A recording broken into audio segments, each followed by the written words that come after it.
ఇంకా తర్వాత బోల్డ్ సినిమాలు తీయచ్చేమో కానీ ఇది ఇచ్చేటటువంటి సాటిస్ఫాక్షన్, ఇది ఇచ్చే గుర్తింపు, ఇది ఇచ్చిన రెస్పెక్ట్ కానీ అది సతీష్ గారు thank you deserve this. And దీని వెనకాల మీ సపోర్ట్, మీ ఇలాంటి సినిమా తీసినందుకు నాకు కూడా చాలా ప్రౌడ్.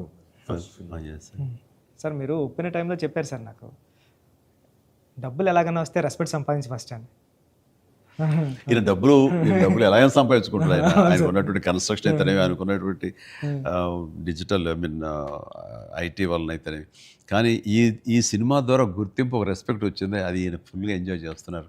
బికాజ్ ఆయన సపోర్ట్ ఈ సినిమాకి అంతగా ఇచ్చారు. నువ్వు అనుకున్నవన్నీ కూడా ఆయన నీకు అమర్చారు. ఈయన ఇది పూర్తి న్యాయం చేశారు ఆయన. సతీష్ సార్కి నాకు లైఫ్లో ఫస్ట్ మూవీ అన్నట్టు సార్. ఇది వృద్ధికి ఇది ఎప్పటికీ మర్చిపోలేము సార్, ఈ రిలేషన్ని దీనంతా. నువ్వు చేస్తావే, నువ్వు ఆ టైప్ ఆఫ్ ఆలోచన ఉన్న డైరెక్టర్ సార్ మీరు నాకు ఉప్పిన ఇచ్చారు సార్ ఫస్ట్, చరణ్ సార్ ఏమో పెద్ద ఇచ్చారు సార్. మీతో కూడా ఒక ఛాన్స్ అవ్వండి సార్, చేస్తాను ఎప్పుడైతే అప్పుడు. నువ్వు అలా పరిగెత్తమని, దూకమని, వైర్లతో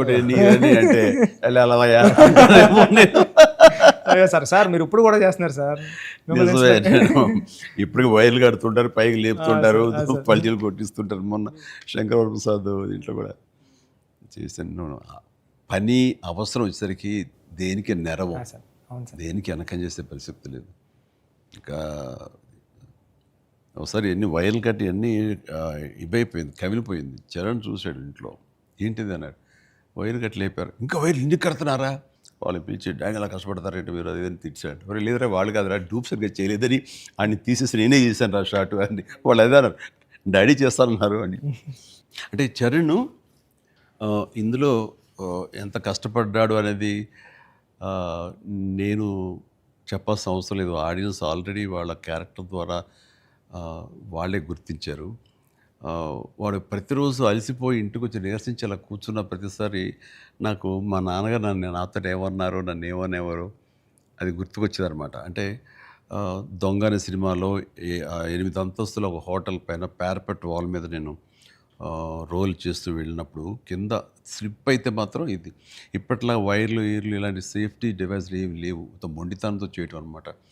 అట్లాగే ట్రైన్ కింద పడుకొని గోండా సినిమాలో వెళ్తుంటే ఒక 3 ఇంచెస్ ఎవేగా బాడీగా లూజ్ అయితే కంకరాలు కొట్టుకుపోయేవి. నా బలంతో ఉండాలి తప్ప ఇంకో హార్నెస్ కానీ అది కానీ లేదనమాట. ఇవన్నీ మా నాన్నగారి దగ్గర నుంచి చూసి ఇంటికి వచ్చేసి చాలా బాధపడేవాళ్ళు. తిట్టేసి ఆడి కోపంలో బాధ ఎలా ఉంటుందంటే బూతులు ఇచ్చేసేవారు. అలా చేయాలా అంటే ఏదో కొంచెం చెప్పకూడదు కొంచెం అలా తిట్టేసేసి ఆయన చేసేవారు. తప్పదానా దాందే ఉంది చేయాలి, లేకపోతే ఎలా కనపడదు రిజల్ట్, ఎలాగ మరి ఫ్యాన్స్ ఇచ్చేయాలి కదా వాళ్ళు ప్రేక్షకులు అని అప్పట్లో ఏం మాట్లాడేవాడిని. లేదురా రేపు పొద్దు నీకు కొడుకు పుట్టి, అప్పుడు ఇంకా చేయాలని పుట్టలేదు ఆ టైంకి, నీకు కొడుకు పుట్టి వాడు యాక్టర్ అయ్యి హీరో అయ్యి వాడు ఇలాగే కష్టపడుతారు, అప్పుడు తెలిసి వస్తారా మా ఫీలింగ్స్ ఏంటో నీకు అనేవాళ్ళు. నిజంగా నీ పెద్ద సినిమాకి చేసి వాడు అలసిపోయి వచ్చి కూర్చుని ఈ మణికట్టు దెబ్బ తగిలిందని కానీ, కంటి మీద దెబ్బ తగిలి రక్తం ఇదే ఇచ్చింది, దాని కుట్లు పడ్డాయి అన్నప్పుడు కొంచెం ఒక 1/2 ఇంచ్ 1/4 ఇంచ్ కిందకి వెళ్తే కంటి గుడ్డేమవుతుందో అనే పరిస్థితి అన్నీ తెలిసినప్పుడు మాత్రం బాధపడి వ్యక్తం చేయబోయాను. నాకు మా నాన్నగారు మాట గుర్తుకొచ్చింది, ఆయన ఎంత బాధపడి ఉంటారు అని చెప్పేసి. అదే బాధ ఈరోజు నేను వాడు కష్టపడి వస్తుంటే మాత్రం నాకు ఉండే పిండి ఫీలింగ్ ఉంది. అయితే సినిమా చూసిన తర్వాత కొన్ని ఎపిసోడ్స్ గురించి చెప్పాల్సి వస్తాయి. ఇందులో ఇంటర్వెల్ నుంచి మాత్రం సినిమా మనిషిని కట్టిపడేసింది, ప్రేక్షకుడిని తారాస్థాయికి తీసుకెళ్ళిపోయింది. ఎమోషనల్ జర్నీ చేయించి ఒక రోలర్ కోస్టర్ రైడ్ లాగా చేయించి అప్ అండ్ డౌన్ చేయించి పినాకిల్ ఇంకా తారాస్థాయికి తీసుకెళ్ళి అక్కడ వదిలిపెట్టారు సినిమాని. ఆటల్లో ముఖ్యం చెప్పాలంటే హాస్పిటల్ సీన్ బుచ్చి నా భూతో నా భవిష్యత్తు తలుచుకో నాకు గగురుపాడు వస్తుంది, గూస్ బంప్స్ వస్తున్నాయి. అసలు హాస్పిటల్ సీను వాడి నటనకి మాట్లాడుతూ అది నటనకి, అది నటన కాదు, వాడు ఫీల్ అయిపోయాడు దానికి. అక్కడి నుంచి నా కంట తడి లాస్ట్ వరకు ఆగలేదు. All the appreciation, all the blessings, God bless him. దానికి చక్కటి అంత మంచి క్యారెక్టర్ ఇచ్చినటువంటి నీకు hats off. Thank you sir. ఒకసారి ఎస్పి బాలసుబ్రహ్మణ్యం ఆయన నువ్వు ఒకప్పుడు ఆపద్బాంధవుడు చేసావు, ఇంకోసారి రుద్రవేణి చేసావు, అలాగే చాలా సినిమాల్లో నీ పెర్ఫార్మెన్స్ అనేది తెలుసు, కానీ ఎక్కువ కమర్షియల్ వైపు వెళ్ళిపోతున్నావు చిరంజీవి. నీలో పొటెన్షియాలిటీ ఉంది. ఎప్పుడో బాలసుబ్రహ్మణ్యం మన కె. బాలచంద్ర గారు అన్నది కూడా అతను ప్రస్తావిస్తూ, నీలో ఒక కమలాసనం, రజనీకాంత్ అందరి కలయిక ఉంది అంటే ఏదో మాట్లాడుతూ రావాలి సినిమాలు అంటే. అలాంటి కంటెంట్ తోటి మనవాళ్ళు వస్తే కనుక ఎందుకు చేయను, చేసే కెపాసిటీ ఉంది, చేయగలను అన్న నమ్మకం నాకు ఉంది, రావాలి అంటే. నువ్వు చేయలేనిది చూడండి ఏం లేదు అని అన్నప్పుడు, నాకు అవకాశాలు రాని టైంలో హిందీలో ఒక డంగల్, ఒక చెక్ దే వచ్చినప్పుడు వాళ్ళ పెర్ఫార్మెన్స్ అది చూసినప్పుడు ఇలాంటి కదా నాకు కావాలని కోరుకున్నాను. కానీ అలాంటి కంటెంట్ తోటి డైరెక్ట్లో వస్తేనే కదా మనకు ఏదైనా ఛాన్స్ అవకాశం ఉండేది. అలాంటి వచ్చినప్పుడు ఆ సినిమాకి ఇప్పుడు ఈ సినిమా కూడా అలాంటి స్పోర్ట్స్ నేపథ్యంలోనే వచ్చింది. ఆ సినిమాల్లో దంగల్ తీసుకుందాం, అది ఫ్యామిలీ ఎమోషన్ అది. అండ్ దోస్ కుస్తీకి సంబంధించిన, రెజ్లింగ్కి సంబంధించిన ఫ్యామిలీ, ఆడబిడ్డల వాళ్ళ ఇంటర్నల్ డ్రామా గుండెని కట్టిపడేస్తుంది, పిండేస్తుంది. అండ్ నీ సినిమా ఈ పెద్ది వచ్చేసరికి రస్టిక్ స్పోర్ట్స్ డ్రామా అండ్ అవేర్నెస్ని మోటివేట్ చేస్తూ ఒక రకమైన ఎడ్యుకేటివ్ ఫిలిం ఇది. ప్రతి ఒక్కరికి, ప్రభుత్వాలకి అయితేనేవి, చిన్నపిల్లలకి, తల్లిదండ్రులకి, ప్రేక్షకులకి, అందరికీ ఒక అవేర్నెస్ ఆలోచింపచేసే సినిమా ఇది.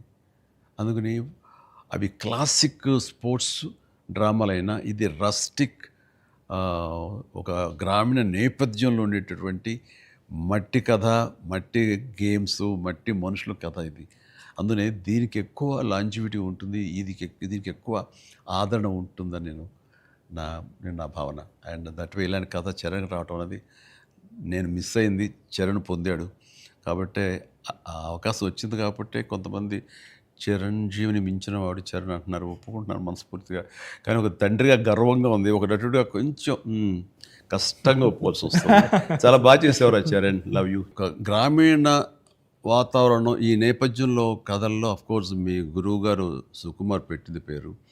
సుకుమార్ సినిమా రంగస్థలం కానీ ఇప్పుడు ఈ సినిమా ఇది చూసినప్పుడు నాకు అఫ్కోర్స్ నిన్న మొన్న చనిపోయారు, దివంగతులయ్యారు భారతిరాజా గారు. కొద్ది రోజుల క్రితం నేను భారతిరాజా గారు కూడా ఈ బుచ్చి సుకుమార్ లాగానే ఆలోచిస్తారు ఆయన. 16 వయదునీళ్ళ దగ్గర నుంచి మొదలు మర్యాద కానీ ఇలాంటి సినిమాలన్నీ, నా ఆరాధన సినిమా, ఇవన్నీ కూడా చూస్తాను. నేను వాటి డిస్కస్ చేసుకుంటున్నాను.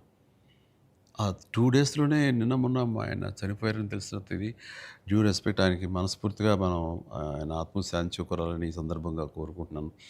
అండ్ ఆయన ప్రస్తావన ఎందుకు వచ్చిందంటే అలాంటి సినిమాలకు ఆయన పెట్టింది పేరు. అదే రొమాంటిక్ సినిమాలు అవని, లేకపోతే డ్రామా అవని, ఫ్యామిలీ డ్రామా అవని.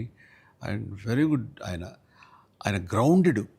అలాగా మళ్ళీ సుకుమార్ గారు, మీరు మన తెలుగులో అంత గ్రౌండెడ్ ఫిల్మ్స్ తీస్తుంటారు. మీ ఆలోచన అవి కానీ రస్టిక్గా ఉంటాయి, రూరల్గా ఉంటాయి, గ్రామీణానికి సంబంధించినవి ఉంటాయి. అట్లాగా ఆయన ఈ ఈ ఇందులో మనస్ఫూర్తిగా నేను ఇలాంటి ఒక శిష్యుడికి ఇన్స్పైర్ చేసి ఇలాంటి మంచి కథ ఎన్నుకోవడానికి, ఆలోచించుకోవడానికి ఒక కథకుడుగా, ఒక డైరెక్టర్గా నువ్వు అతనితో అసోసియేట్ అయ్యి నువ్వు నేర్చుకున్నందుకు, నేను ఇన్స్పైర్ చేసేందుకు, నీలాంటి వ్యక్తిని ఈ పెద్ద ద్వారా మాకు ఇచ్చినందుకు అండ్ మనస్ఫూర్తిగా నీ సందర్భంగా సుకుమార్కి నేను నా అభినందనలు తెలియజేయాలి. సుకుమార్, ఒక మెట్లో మాణిక్యాన్ని ఇచ్చావు. Thank you so much. Thank you sir.